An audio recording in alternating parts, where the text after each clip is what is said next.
સતત વરસાદથી રાજ્યના અનેક ડેમમાં નવા નીરની આવક. ઉકાઈ ડેમના 9 તો કડાણા ડેમના 6 ગેટ ખોલાયા તો માલપુરનો વાત્રક ડેમ છલકાયો.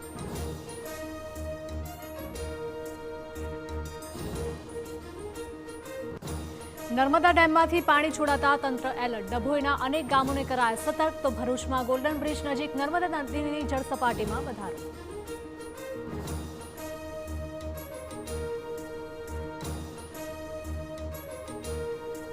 વડોદરામાં શ્રીજીની પ્રતિમા પર ઈંડા ફેંકવા મામલે વધુ 3 આરોપી સકંજામાં. પોલીસે અજમેરથી માફિયા ગેંગના એડમિન સહિતના આરોપીઓની કરી ધરપકડ.